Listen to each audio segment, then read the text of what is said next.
Friends, तो आज की वीडियो जो है वो बीकॉम ऑनर्स सेमेस्टर फर्स्ट के स्टूडेंट्स के लिए बहुत ही बेहतरीन रहने वाली है, बहुत ही इम्पोर्टेंट रहने वाली है।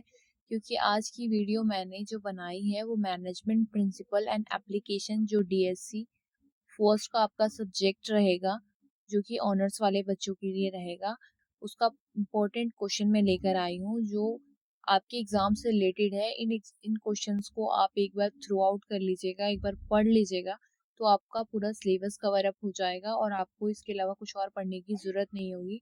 और टाइम कंज्यूमिंग सिलेबस है, तो इस वजह से मैंने वन शॉट में ही आपके सारे इंपॉर्टेंट क्वेश्चन कवर अप करा लिए ताकि आपकी पूरी बुक कवर हो जाए। तो चलिए देखते हैं कि इसका जो सिलेबस है वो रहने वाला क्या है। तो आप एक बार अपनी बुक्स के साथ इसको एक बार मैच कर लीजिएगा कि आपकी बुक में सेम है या नहीं है। बाकी यही जिनके पास बुक्स नहीं है वो एक बार देख ले कि सिलेबस क्या रहेगा, क्योंकि बहुत बच्चों को कंफ्यूजन रहती है कि सिलेबस है क्या, कितने यूनिट्स है, कितने चैप्टर्स है।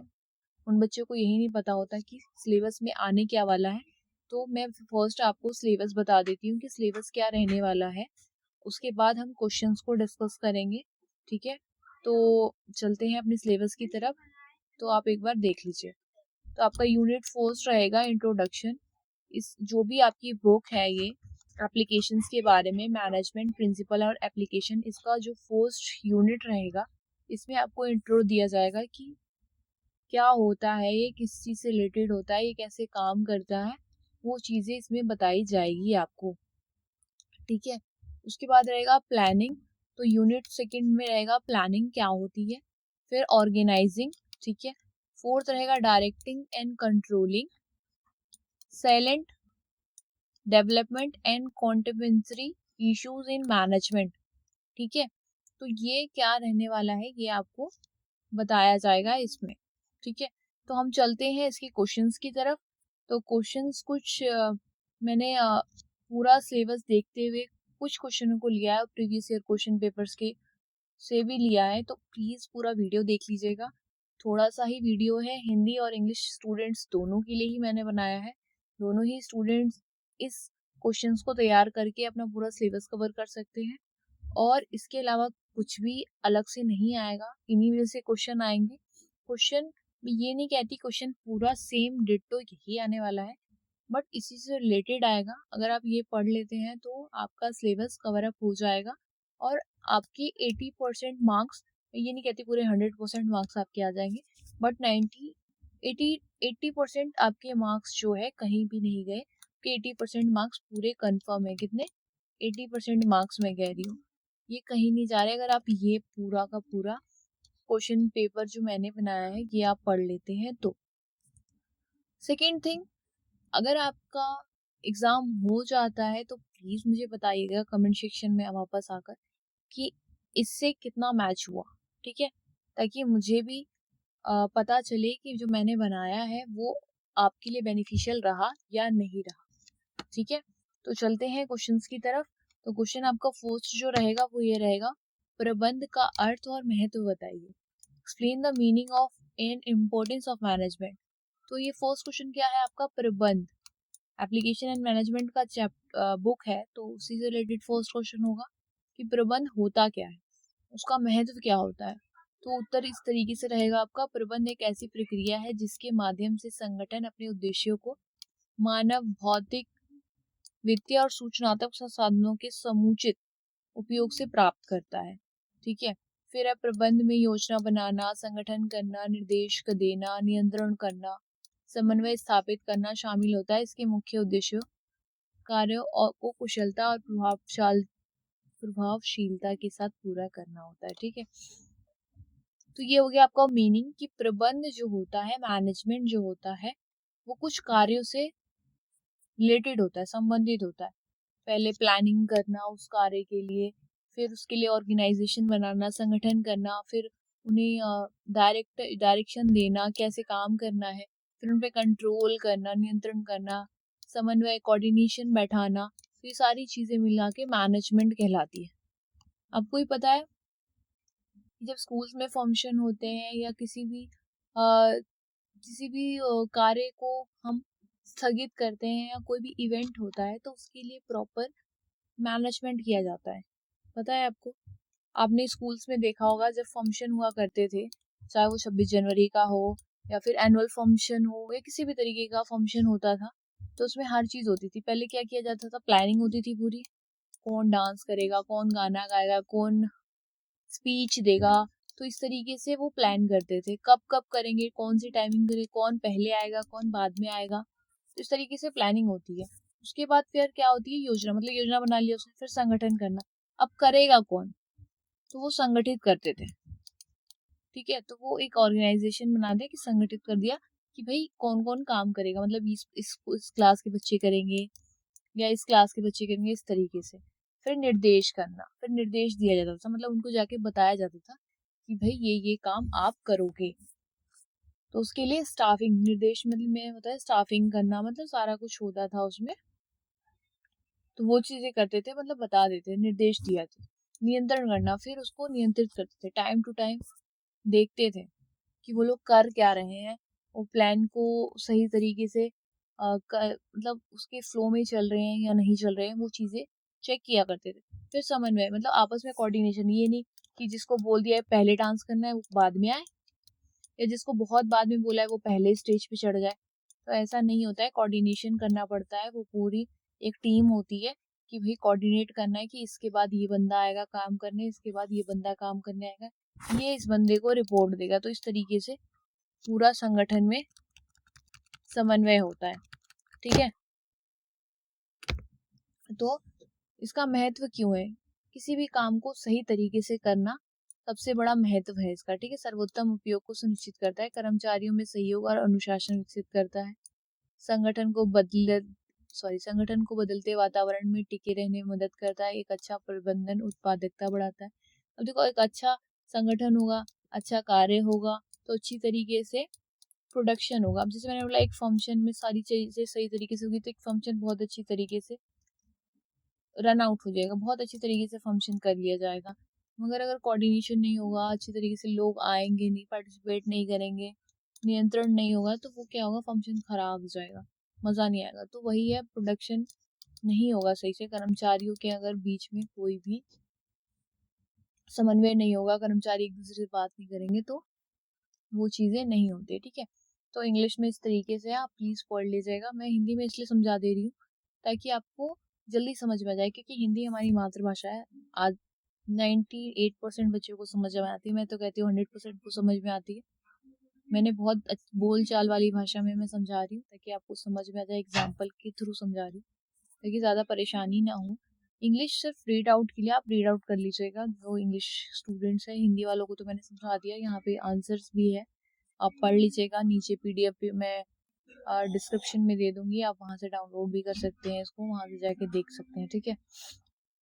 फिर सेकंड क्वेश्चन आपका रहेगा इस तरीके से,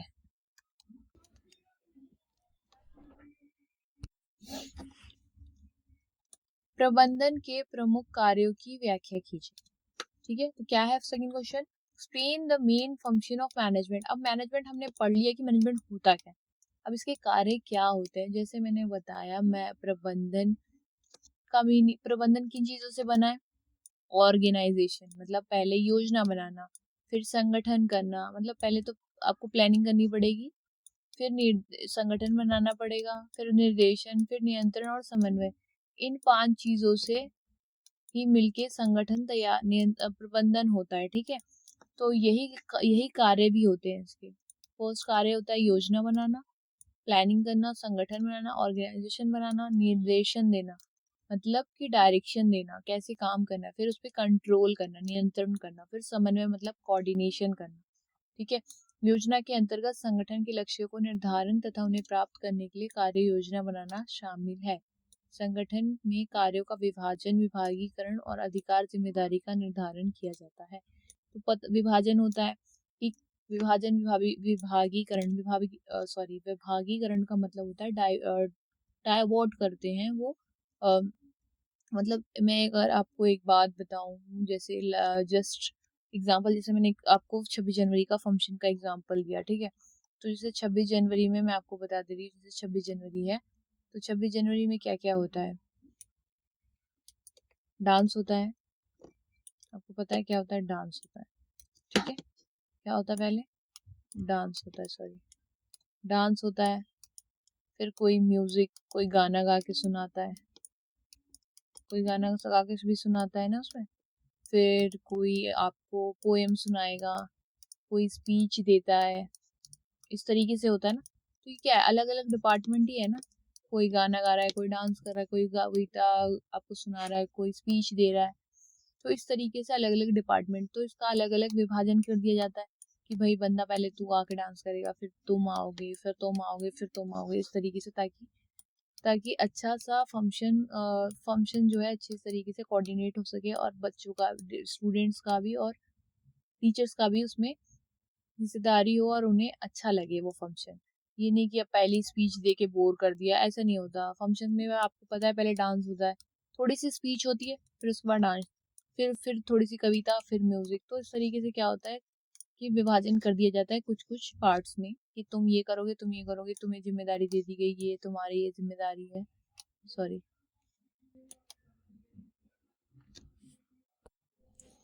धीरे की तुम्हारी ये जिम्मेदारी, सब मैंने बता दी।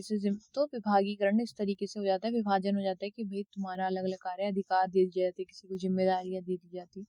तो इस तरीके से अलग अलग टाइप से, अलग अलग तरह से सबको अलग अलग काम दे दिए जाते हैं। फिर है निर्देशन, कर्मचारियों को मार्गदर्शन, नेतृत्व और प्रेरणा प्रदान करता है। जैसे अब किसी कोई कर्मचारी है, उसको हमने बता दिया कि ये काम करना है तुझे, मीन्स तुझे कोई फाइल बनानी है, तुझे ईमेल करना है, बोल दिया कि भाई ये काम करना है, और उसको बताया नहीं किस तरीके से करना है, ठीक है। उसको कोई भी हमने डायरेक्शन नहीं दिया कि भाई इसको देना है या उसको देना, तो वो तो कंफ्यूज हो जाएगा। तो हमें नेतृत्व करना भी जरूरी है, मार्गदर्शन करना जरूरी है। नेता नेता की तरह मैनेजर्स होते हैं, स्कूलों में प्रिंसिपल्स होती हैं। तो इस तरीके से हमें टाइम टू टाइम कर्मचारियों को, जो संगठन में होते हैं, उन्हें टाइम टू टाइम मार्गदर्शन देना होता है, और नेतृत्व करना होता है, उन्हें प्रेरणा देनी होती है ताकि वो और काम कर सके, ताकि वे अपने कार्य में कुशल हो सके। नियंत्रण के माध्यम से वास्तविक प्रदर्शन की तुलना मानकों से की जाती है, ठीक है। तो इस तरीके से उनके उसके बहुत सारे कार्य होते हैं, आप पढ़ सकते हैं एक करके।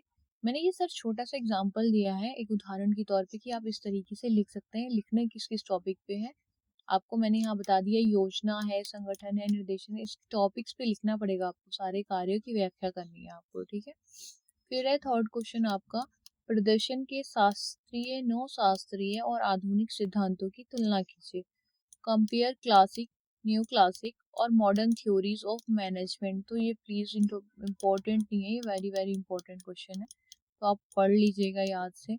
आपका ये क्वेश्चन, ठीक है, ये मैंने उत्तर जो आंसर है इसका हिंदी में भी लिखा है और यहाँ इंग्लिश में भी लिख लिया है, तो प्लीज पढ़ लीजिएगा। अगर आपको कोई भी आंसर, कोई भी क्वेश्चन, कोई भी डाउट है, तो प्लीज कमेंट सेक्शन में अपना क्वेश्चन डाल दीजिएगा, या जो भी आपकी प्रॉब्लम है, वो क्यूरी है, वो डाल दीजिएगा। मैं रिवॉर्ड कर दूंगी आपको, आपका सोल्यूशन दे दूंगी, जो भी रिलेटेड है आपका यूनिवर्सिटी से, या आपके यूनिवर्सिटी में कोई और सब्जेक्ट है आपका, या किसी भी ऐसी सब्जेक्ट पे आपको वीडियो चाहिए, इंपॉर्टेंट क्वेश्चंस चाहिए, वन शॉट चाहिए, तो प्लीज़ उसको कमेंट सेक्शन में डाल दीजिएगा, ताकि मैं एक बार थ्रू आउट करके उस पर वीडियो सेपरेट बना दूँ, ठीक है। फिर इसका आंसर इस तरीके से रहेगा, शास्त्रीय सिद्धांत दक्षता और कार्य विभाजन पर आधारित होता है। शास्त्रीय सिद्धांत किस पे होता है? दक्षता और कार्य। शास्त्रीय का मतलब पता है आपको? शास्त्र क्या होता है? शास्त्र से रिलेटेड चीजें होती हैं, तो उनको दक्षता और कार्य, दक्षता का मतलब होता है किसी कर्मचारी की कितनी कार्य करने की कैपेबिलिटी, ठीक है, मतलब कितना वो कार्य कर सकता है, कितना काम कर सकता है, उस पर आधारित होता है। टेलर का वैज्ञानिक प्रबंधन और फ्यूल के सिद्धांत इस श्रेणी पे आते हैं, ठीक है। तो ये इसकी जो होंगे बुक में वो पढ़ लीजिएगा प्लीज। नौ शास्त्रीय सिद्धांत मानव संबंधों और कर्मचारियों की सामाजिक आवश्यकताओं पर जोर देता है। देखो एक लाइन में मैंने आपको सिर्फ इतना बता दिया, आपको इतना नहीं लिखना है, इससे ज्यादा ही लिखना है। शास्त्रीय सिद्धांत आपको पूछा गया था क्वेश्चन में, शास्त्रीय, तो शास्त्रीय सिद्धांत जो है वो दक्षता और कार्य विभाजन पर आधारित है, ठीक है। फिर उसके बाद है नौ शास्त्रीय सिद्धांत, जो आपको सेकंड पॉइंट पूछा गया है, वो मानव संबंधों और कर्मचारियों की सामाजिक आवश्यकताओं, जो भी उसकी सोशल रिक्वायरमेंट्स होती हैं, उस पर जोर देता है, ठीक है। आधुनिक सिद्धांत मतलब नए जमाने का जो सिद्धांत है, वो संगठन को एक खुली प्रणाली मानता है, जो पर्यावरण से प्रभावित होती है। पर्यावरण से प्रभावित का मतलब है, पर्यावरण वो नहीं जो आपसे, पर्यावरण का मतलब है, एक ऑर्गेनाइजेशन में एक वर्ड होता है इन्वायरमेंट, ठीक है। इन्वायरमेंट का मतलब होता है कि आसपास कैसा इन्वायरमेंट है, किस तरीके से वो कार्य कर रहे हैं, ठीक है। वो चीजें मतलब कि उनकी आसपास काम, मतलब पर्यावरण को आप इस तरीके से समझ सकते हैं, जैसे कि एक संगठन में कर्मचारी कार्य कर रहा है तो उसके आसपास कैसा माहौल है, कोई अच्छा पॉजिटिव है या नेगेटिव है, कैसे लोग वहाँ कार्य कर रहे हैं, कैसा वहाँ का रहन सहन है, कैसे वो जहाँ पे वो कार्य कर रहा है वहाँ का आसपास की जगह कैसी है, वो चीजें।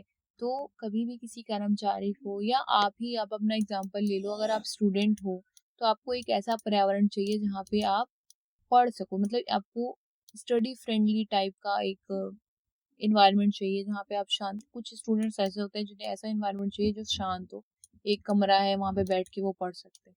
कुछ स्टूडेंट ऐसे होंगे जहाँ जिसे खुली जगह में पढ़ना अच्छा लगता हो, कुछ स्टूडेंट ऐसे जिन्हें लाइब्रेरी में सबके साथ पढ़ना अच्छा लगता है।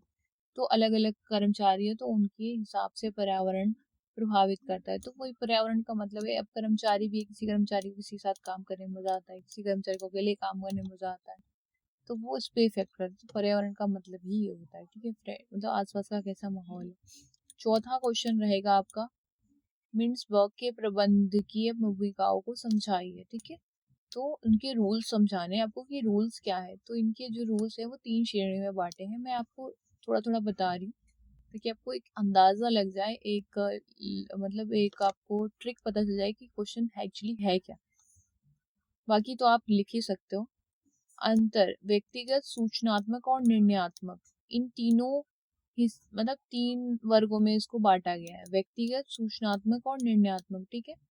अंतर व्यक्तिगत भूमिकाओं में प्रतीकात्मक, प्रमुख, नेता और संपर्ककर्ता शामिल होते हैं। देखो मैं सीधे तो मैं आपको एग्जांपल बता रही हूँ, इसमें कौन से इंपॉर्टेंट होते हैं, नेता, संपर्ककर्ता, ठीक है। सूचनात्मक भूमिकाओं में निगरानीकर्ता, प्रसारक और प्रवक्ता आते हैं। निर्णयात्मक भूमिकाओं में उद्यमी, संकट प्रबंधक, संसाधन आवंटक और वार्ताकार शामिल होते हैं। ये भूमिकाएं ये दर्शाती है कि प्रबंधक केवल योजना ही नहीं बनाते बल्कि लगातार संवाद और निर्णय में संलग्न रहते हैं। तो इसका ये मतलब है, आप यहाँ से समझ सकते हैं कि प्रबंधक एक ही कार्य नहीं करता, वो बहुत अलग अलग तरह के कार्य करता है। जिस तरीके से वो सूचना देता है, व्यक्तिगत कार्य करता है, निर्णय भी लेता है, तो किस किस लेवल पर वो किस तरीके के कार्य करता है, उन सिद्धांतों वो इसमें मिट्सबेग ने इसको इसको वो किया है, संदर्भ में इसको बताया है कि प्रबंधक क्या कार्य करता है एक्चुअली में किसी संगठन में। फिफ्थ क्वेश्चन आपका रहेगा, योजना का अर्थ, एक संगठन में इसका महत्व क्या है।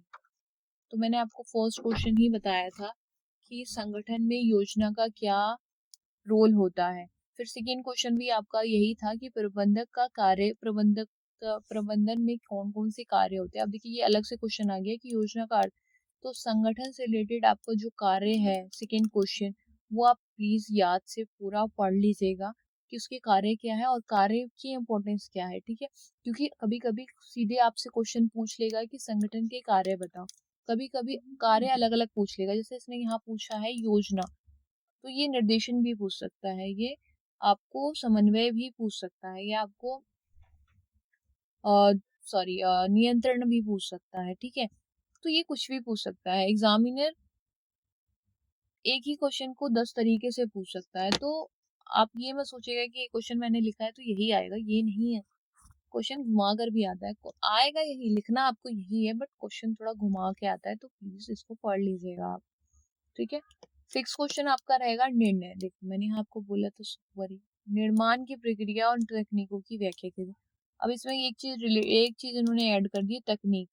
निर्णय में तकनीक कौन कौन से होते हैं, ठीक है, तो वो आप याद करिए। तो निर्णय लेने के लिए मतलब किसी, मैंने आपको बताया पहले निर्णय लिया जाता है कि कौन क्या कार्य करेगा, तो उसके लिए क्या करना पड़ेगा, पहले हमें ये पता पड़ना पड़ेगा कि कौन इंसान किस चीज के लिए कैपेबल है। अब जैसे मैंने आपको एग्जांपल लिया था फंक्शन का, 26 जनवरी के फंक्शन का, अब हमें पता करना पड़ेगा कि डांस कौन अच्छा करता है, तो उन बच्चों को लेकर आना पड़ेगा, सिलेक्ट करना पड़ेगा उसमें से। फिर मतलब 10 बच्चे अगर हमने सिलेक्ट किए डांस के लिए, तो फिर उसमें देखना पड़ेगा सबसे बेटर कौन डांस कर रहा है, फिर हम उसको सिलेक्ट करेंगे। तो इस तरीके से होता है, तो सिलेक्शन होता है। जैसे अब आप में से बहुत ऐसे स्टूडेंट्स होंगे जो जॉब भी करते होंगे, तो आपने इंटरव्यू तो दिया ही होगा। तो इंटरव्यू में क्या होता है, आपको इंटरव्यू एक ही जॉब के लिए 10 बंदे इंटरव्यू देने आते हैं। उसमें जो सबसे बेस्ट होता है उसको जॉब दी जाती है। कभी-कभी 2 भी ले लिए जाते हैं, कभी-कभी 3 लोगों को भी लिया जाता है और 7 लोगों को रिजेक्ट कर दिया जाता है। तो उसी तरीके से होता है, निर्णय का मतलब ही है कि सिलेक्शन, ठीक है? तो ये अलग है, देखो यहाँ लिखा भी है, निर्णय निर्माण में समस्या की पहचान, विकल्पों का विश्लेषण, सर्वोत्तम विकल्प का चयन और क्रियान्वयन में शामिल है। इसका मतलब ही ये है कि पहले हमें समस्या की पहचान मतलब पहले हमें ये देखना पड़ेगा कि करना क्या है। फिर विकल्पों का विश्लेषण कि हमारे पास कौन-कौन से विकल्प हैं। सर्वोत्तम विकल्प मतलब जो सबसे बेस्ट होगा उसको चूज़ कर लिया जाएगा। फिर चयन, फिर उसको उसको सिलेक्ट करके फिर क्रियान्वयन में मतलब कि उसको कार्य में लगा दिया जाएगा, ठीक है? तो इस तरीके से निर्णय होता है। अब तकनीकों में ब्रेनस्टॉर्मिंग, डेल्फी तकनीक और लागत लाभ विश्लेषण शामिल है। प्रभावी निर्णय संगठन की सफलता में महत्वपूर्ण भूमिका निभाते हैं, ठीक है? अब इसमें क्या है, ये छठे क्वेश्चन का है। इसमें तीन तीन दो चार और भी तकनीकें होंगी आपकी बुक में, मैंने सिर्फ 2-3 लिए जो बहुत मोस्ट इंपॉर्टेंट होते हैं। ये आपके शॉर्ट नोट्स में भी आते हैं, कभी कभी बस पूछ लिया जाएगा डेल्फी तकनीक के बारे में आप बता दीजिए। तो इस तरीके से होता है। अब ब्रेनस्टॉर्मिंग में क्या होता है, ये एक टेक्निक होती है जिसके थ्रू हम सिलेक्शन करते हैं, ठीक है? डेल्फी टेक्निक भी एक मतलब ये एक टेक्निक है। अगर आप चाहते हैं कि मैं इनको पूरा डिटेल में समझाऊं, क्योंकि इसको आप ऐसे समझ नहीं पाएंगे, एक एग्जांपल के थ्रू नहीं समझ पाएंगे, इसको थोड़ा सा आपको टाइम देना पड़ेगा तभी आप समझ पाएंगे कि ब्रेनस्टॉर्मिंग क्या होती है और डेल्फी तकनीक क्या होती है, ठीक है? और लागत लाभ विश्लेषण शाम, तो ये तीनों टॉपिक क्या होते हैं, वैसे ये दोनों ही इम्पोर्टेंट है, आपको दोनों ही याद करने पड़ेंगे कि ये क्या होते हैं, ठीक है? फिर भी मैं एग्जाम्पल के थ्रू आपको समझा देती हूँ ताकि आपको कंफ्यूजन ना हो, आपको ज़्यादा पढ़ने की ज़रूरत ना हो कि ब्रेनस्टॉर्मिंग क्या होती है। ब्रेनस्टॉर्मिंग का एक्चुअली मीनिंग जो होता है वो ये एक माइंड वाली मतलब ब्रेन का मतलब पता है ना आपको, ब्रेन मतलब होता है मस्तिष्क, हमारा दिमाग। स्टॉर्मिंग मतलब हाँ, उस दिमाग के अंदर क्या चल रहा है। तो ब्रेन स्टॉर्मिंग से मतलब है ये एक दिमागी तकनीक होती है दिमाग से, मतलब कि आपको पहले तो ये है, इसका मैं आपको एक जस्ट एग्जांपल दे देती हूँ कि ये किस तरीके से होती है। पहले हमें ये पता करना पड़ता है कि हमारी समस्या क्या चल रही है, मतलब क्या प्रॉब्लम है, किस बेसिस पे हमें डिसीजन लेना है, ये हो गया। उसके बाद हमें वो उसके मतलब हमें अगर पता चल गया कि क्या क्या समस्या है, फिर हम उस समस्या को लिखेंगे कि हाँ ये समस्या है, जो सबसे ज्यादा इम्पोर्टेंट है वो ऊपर लिखेंगे, छोटी। तो इस तरीके से फिर उसको हम क्या करेंगे, हम एक एक टीम बनाएंगे, एक ग्रुप बनाएंगे जो उस ब्रेनस्टॉर्मिंग मतलब जो ज्यादा इंटेलिजेंट होंगे, जो ज्यादा दिमागी तेज लोग होते हैं, उनका एक ग्रुप बनाएंगे और उनको हम देंगे ये क्वेश्चन कि भाई ये समस्या है, इसका समाधान निकाल। अब वो क्या करेंगे, इन सब वो कोई कुछ समाधान देगा, कोई कुछ समाधान देगा, कोई कुछ। तो इस तरीके से हम क्या करेंगे, एक मतलब एक जगह उसको लिख लेंगे, एक संगठित कर लेंगे उसको। संगठित कर लिया आपकी सबने क्या क्या हल दिया, अब सबसे बेस्ट वाले को हम चुन लेंगे, फिर उसको क्या करेंगे, नीचे की तरफ अप्लाई करेंगे। तो ये ऐसा होता है, मतलब पहले हमें समस्या पता करनी है, फिर हमें एक संगठन मतलब एक ग्रुप बनाना है, ग्रुप बना के उनको वो सबमिट कर देना है। फिर वो अपना अपना डिसीजन देंगे, डिसीजन देने के बाद हम उसमें से एक चयन करेंगे और उसके बाद उसको लागू कर देंगे। ब्रेनस्टॉर्मिंग में ये होता है। और डेल्फी तकनीक में आपको जस्ट एक एग्जांपल देती हूँ, जैसे कि डेल्फी तकनीक ज़्यादातर साइंटिस्ट जो होते हैं, हमारे विशेषज्ञ जो होते हैं, वो यूज़ करते हैं फोरकास्ट के लिए। तो वो क्या करते हैं, किसी भी फ्यूचर के लिए वो एक रिपोर्ट तैयार करते हैं। अब जैसे रिपोर्ट मतलब गुप्त तरीके से, ये गुप्त तरीके से होती है, मैं आपको बता देती हूँ, ये उसके बारे में बताया नहीं जाता। जैसे आपने सुना होगा नासा वगैरह, तो वो लोग क्या करते हैं, गुप्त तरीके से निकालते हैं, बाद में पता चलता है कि वो इस चीज़ पे खोज कर रहे हैं। तो अब कुछ वैज्ञानिकों ने मिलके क्या किया, किसी चीज़ पे रिपोर्ट तैयार की। अब उनको समस्या हमने बता दी, अब उन लोगों ने रिपोर्ट तैयार की। वो रिपोर्ट होती है एनालिसिस, कि किस किस साइंटिस्ट ने बहुत बेस्ट रिपोर्ट दी। अब उस एनालिसिस हो गई, उसके बाद फिर क्या होता है, फिर से दोबारा उनको प्रॉब्लम बताई जाती है कि भाई ये प्रॉब्लम इसमें आ रही है जो आपने रिपोर्ट दी है, इसमें ये समस्या है, इसको सही करके दीजिए। फिर वो सही करते हैं, फिर वो फिर से वो सबमिट करते हैं, सबमिट करने के बाद फिर से अगर कुछ चुनौती आ जाती है तो फिर वो होता है। मतलब इसमें डबल ट्रिपल प्रोसेस होने के बाद एक ऑप्शन को चुना जाता है जो सबसे बेस्ट होता है, जिसपे वो जब सब सेटिस्फाइड हो जाते हैं कि हाँ ये सबसे अच्छा ऑप्शन है तो हम यही वाला सिलेक्ट करेंगे। तो ये इस तरीके से होता है। तो ब्रेनस्टॉर्मिंग में आपको हो जाएगा कि ब्रेनस्टॉर्मिंग में दिमागी तकनीक मतलब दिमागी तौर पे सोचा जाता है और कुछ ग्रुप्स मतलब ग्रुप्स के जरिए पे यूज किया जाता है, मगर डेल्फी तकनीक साइंटिस्ट के जरिए यूज की जाती है, प्रयोग की जाती है। ठीक है, तो ये चीजें हैं।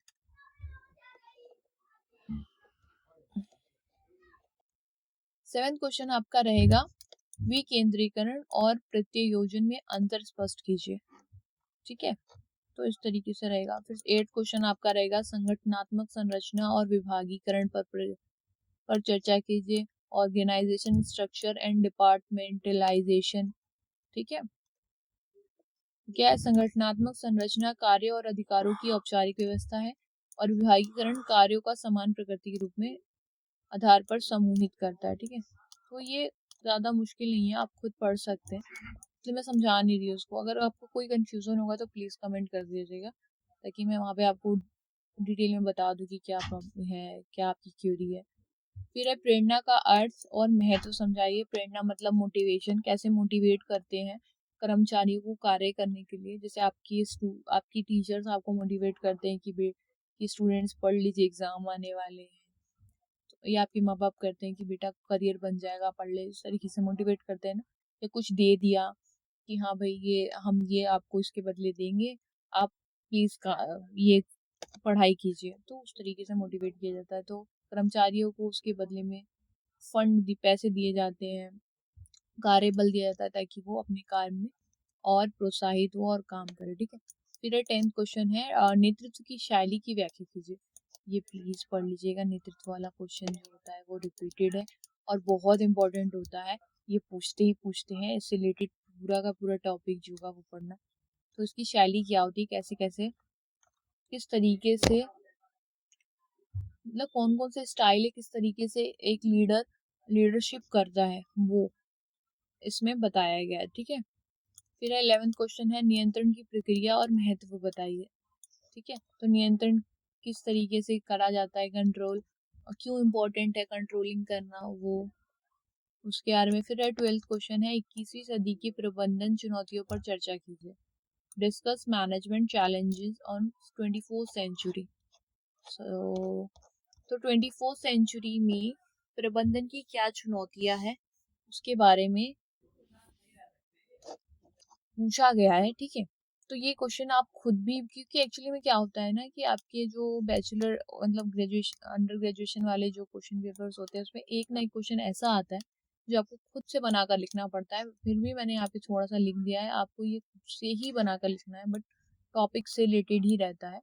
ठीक है, तो अगर आपको ये देखो, ये 12 ही क्वेश्चन है, ये 12 क्वेश्चन अगर आप सही से पढ़ लेते हैं, सही से याद कर लेते हैं, तो आपको इसके अलावा और कुछ पढ़ने की जरूरत नहीं पड़ेगी मुझे लगता है, क्योंकि सबसे मोस्ट इम्पोर्टेंट क्वेश्चंस ही मैं लेकर आई हूँ इसमें।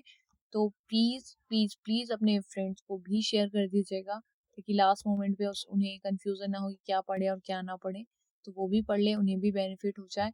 और अगर वीडियो अच्छी लगी हो तो प्लीज लाइक कीजिएगा, शेयर कर दीजिएगा अपने फ्रेंड्स के साथ, और सब्सक्राइब कर लीजिएगा चैनल, ताकि आगे आने वाली वीडियो से आपसे मिस ना हो, क्योंकि मैं पूरी सीरीज बनाने वाली हूँ।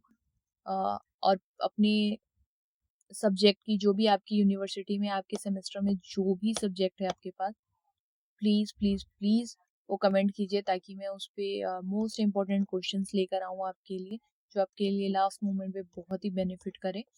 तो thanks for watching and best of luck for your exam. Thank you.